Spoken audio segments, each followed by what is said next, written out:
In this video I will share 6 tools that will improve your English writing skills as a non-native English speaker. These tools will help professionalize your writing and make the experience of writing interesting. The tools can be applied to a research article, a student essay or paper, or any other text related to studying, presenting, or doing research. The 6 tools are also marked with timestamps in the timeline down below, and you can pick out a specific chapter if you want to. I have also made a game out of this, with sentences that contain certain formulations in English. It has helped me out, especially when I was working on my doctoral dissertation. I will present it as part of the 4th tool, the card game, not the dissertation. I have scanned my homemade cards and made them available for you as a PDF, which you can get access to from the link down below. How to improve your English writing skills? Let's dive in. 1. Learning a new language is magic. A little bit about my own background first regarding this topic, so you know where I come from. I speak 6 languages to some extent, and 3 of them are present in my everyday life. Those 3 languages are not that closely connected etymologically. One of them is far, far away from the 2 others. I moved abroad at the age of 22, and I have lived abroad ever since, though now it is not abroad to me anymore. I have published texts in a few languages, ones that are not my mother tongue, and I have taught academic writing for about 7 years to university students in a language that is also not my mother tongue. I think the shift of context that happens when you go elsewhere and you have to build yourself and your ways of communicating with the world up in a new way affects how you think about learning languages too, and it even affects your personality to some extent. Every time you use an expression for the first time, you take a chance. It is not that you plan it on beforehand, like today I will use this word for the first time. It just pops up in your head, perhaps in the middle of a sentence. You almost know what it means, but you also observe the faces of the people around you to get cues about whether what you are saying makes sense. Compared to learning a language from a textbook, practicing language in this way, exploring its functions in the lived world, is in my opinion much more efficient. Even further, I don't view learning new expressions as translating thought from one language to another. The same expression may not exist in languages that you know, and even if it does, it usually has slightly different connotations. Rather, it could be described as adding layers to your perspective on the world, or even your way of being present in the world. Through every language and every expression that you learn, you add something to your perspective. It is far too simple to categorize the languages you know in such a way that your native language is the one your soul speaks, and then you have learned other external languages in addition. It is not uncommon that you know more words in another language within a research area than in your mother tongue, and different languages might have been activated at different stages of your life. Languages form different layers that you activate in different situations, and even further, they interact with each other constantly. When you start to see languages in this way, learning new expressions becomes so much more interesting and even addictive. You enjoy the thrill of constantly adding something to your universe. Perhaps you even enjoy the thrill of constantly risking making an ass of yourself. By adding to your language, your universe is changing constantly. It is constantly bubbling and sprouting in different directions. 2. Understand this. When you write, you are not merely using language. Certain ideas about writing are, in my opinion, inaccurate. One such inaccuracy is that we simply use language to mediate ideas. Language as words, objects, with already stable meanings, put together as sentences. I talk more about philosophy of language and different theories in the video on philosophy of music in the chapter about music and language, if you want to check it out. Rather than considering language a thing we use, in today's video I want to promote the idea of language as part of a cultural space and a practice. When we write, we activate a language, a way of thinking and a way of being. We also participate in maintaining, defining and redefining that language. So, language is not stable. This could be illustrated by a thought present in the essay as Form, written by Theodor Adorno, a central philosopher of critical theory. And I quote, If a person sees the same word 30 times in continually changing contexts, they will have ascertained its meaning better than if they had looked up all the meanings listed, for example in a dictionary, which are usually too narrow in relation to the changing contexts, and too vague in relation to the unmistakable nuances that the context gives rise to in every individual case. I have memorized this whole quote. Just kidding, I read it from a teleprompter screen. So, according to this description, even if learning a word from a changing and diverse context where it is used seems to be less certain or accurate, it is actually a more precise way of learning it. This is fruitful in understanding the complex process of adapting to a new language. When we understand language partly as meanings that rise from the ways in which the words are used, we may come to realize that we are also participating in maintaining and co-creating that language. In this way, the writing activity becomes more interesting. However, this does not mean that our view about language becomes more poetic or unprecise.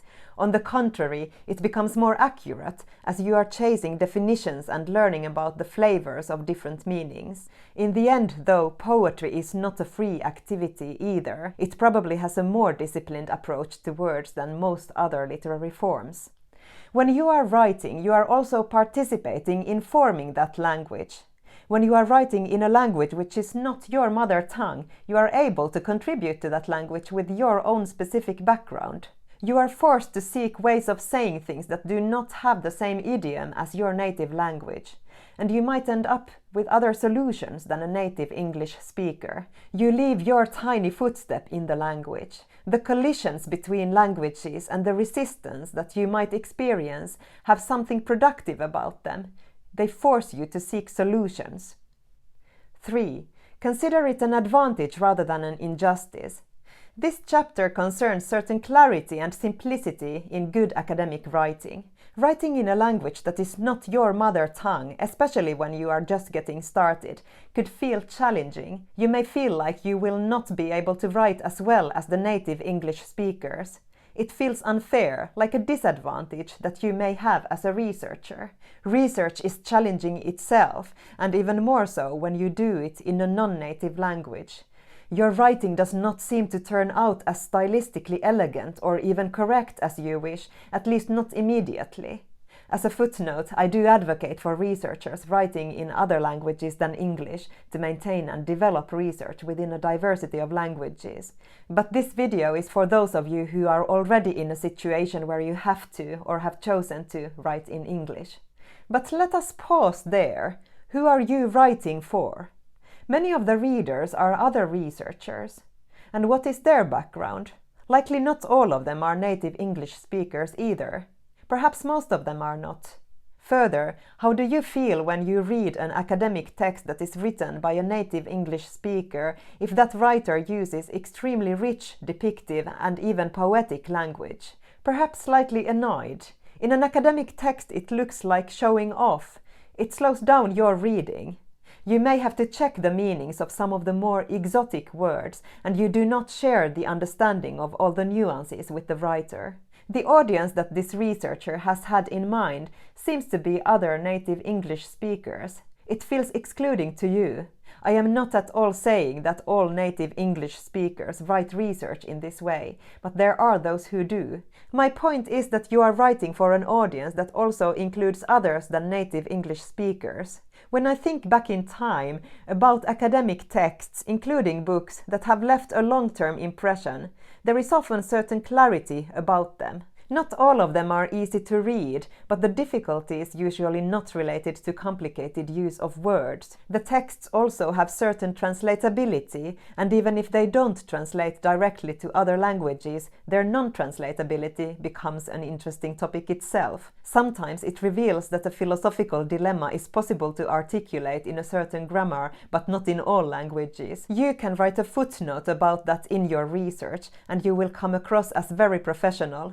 Even if it would feel like a disadvantage to write in English because of the slowness in the beginning and perhaps the clumsiness of the first drafts, in the big picture you could also have an advantage. Again, this is not to say that all native English speakers write in a show-off way.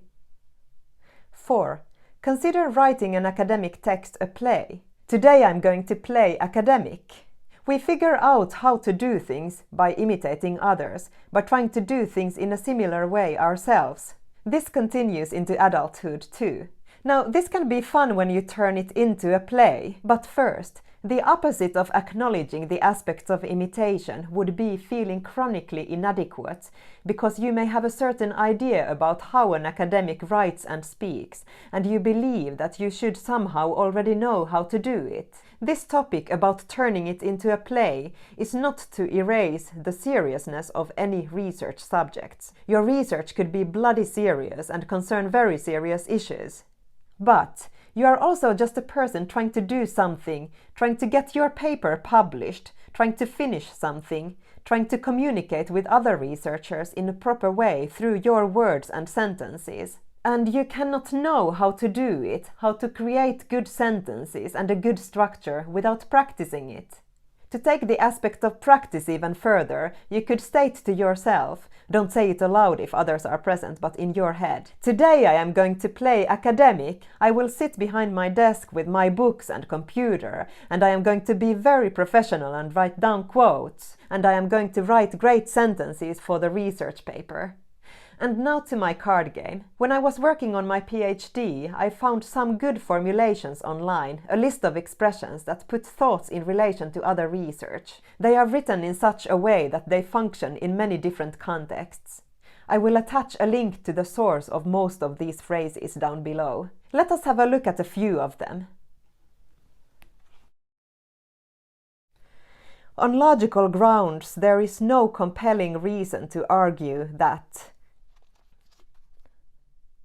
X is premised on the assumption that the main theoretical premise behind X is that X and Y share an important premise.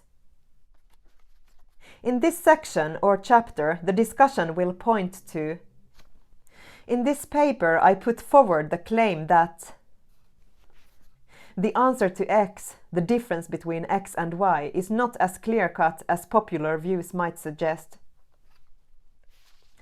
In this paper, the discussion centers on current research does not appear to validate such a view. X's views rest on the assumption that there have been dissenters to the view that dissenters meaning people who don't agree. The aim of this section is to generalize beyond the data, and this chapter is concerned with the issue of how, whether, or what something. There has been an inconclusive debate about whether. You get an idea. You can use your own researcher names and sources where there is an X or an empty space. Let's put the cards away. When I was writing and learning, I picked out a few cards and decided that in the next chapter I will try to use these formulations. In a way, this is an opposite way of writing, since these forms then come before the content. But you can make adjustments along the way and pick another card if things don't work out naturally. Perhaps it is the case that form is relevant to ways of doing things, and it does occur simultaneously with the content. In a strange way, they are interwoven. I do not remember how many of these phrases I used in the final text, probably not that many, and most of them I modified further. But this helps you get started, and when you use them actively by choice a few times, in the future your mind will go to them automatically. You will also be able to make your own variations of them. They are also just examples of how an academic paper may place research in the context of what other researchers have said. I do not have any ownership to the content of the cards, by the way. Most of them are from the link I mentioned, and there is not any commercial benefit for me from sharing these cards with you, except for you subscribing to my newsletter, but you can unsubscribe any time. It is more like if you want to use my crappy handwritten cards, you are welcome to do so. I would do great in marketing. 5. Tidy up your writing. I recommend the book The Elements of Style. It is for both native English speakers and non-native English speakers. It is a classic. It was first published in 1920, and later several versions have been written of it. The rules are very general, and the book is in a way conservative. This book promotes good, clear language. It is about forming grammatically correct, stylistically simple and good sentences. I'll show you the content. Elementary rules of usage. Form the possessive singular of nouns by adding s. In a series of 3 or more terms with a single conjunction, use a comma after each term except the last. Enclose parenthetic expressions between commas. Do not break sentences in two, etc. You see that all of these are very general rules about English. 2. Elementary principles of composition. Use the active voice. Omit needless words. Keep related words together, so this is more about stylistically good writing. 3. A few matters of form. 4. Words and expressions commonly misused. 5. An approach to style. Do not overwrite, do not overstate, use orthodox spelling, be clear, etc. And there are a lot of great examples in this book. Even if we are playing academic, we do not want to be a wannabe academic. You do not need to use technical or complicated language to come across as professional. The effects of that are usually the opposite. As an example, you do not need to substitute the word human being with the word subject unless the context calls for it. Using more complicated sentences or technical terminology than necessary does not make your writing seem more professional. So, do not hide your research behind complicated language. A final central thing about clarity, an obvious one, yet many seem to struggle with this one. Do not translate idiomatic expressions directly from your native language into English.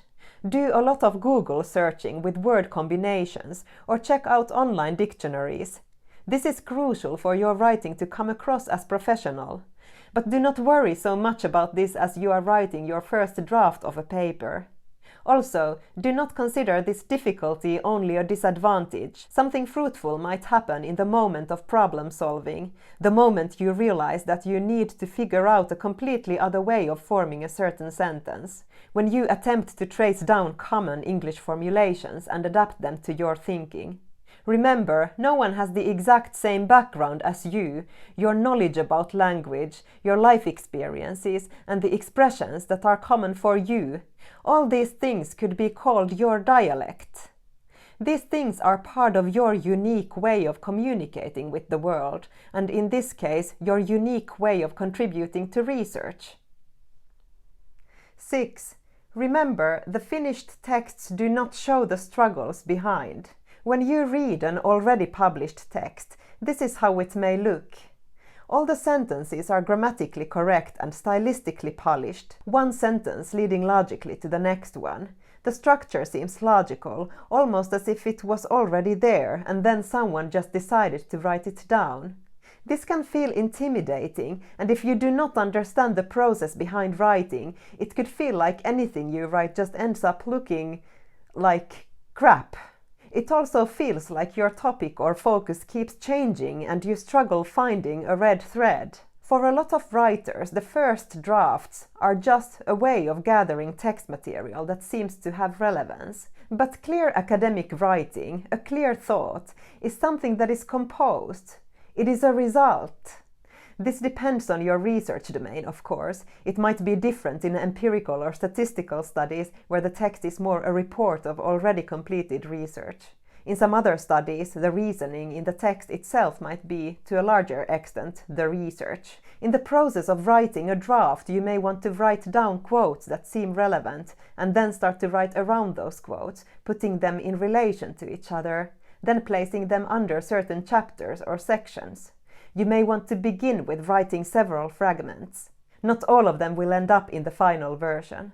At some point, the text usually starts to speak back to you and reveal a red thread. You may even make new discoveries at this stage as you see new connections. The finished text does not reveal the complexity of how it came to exist. It looks like a logical, finished thing, as if the existing thoughts and arguments had simply been written down. In this sense, the finished text itself lies to us. Knowing this is important because otherwise you might get discouraged by all the existing good writing that looks easy by its appearance. This is not only true for non-native English speakers, the experience could be universal.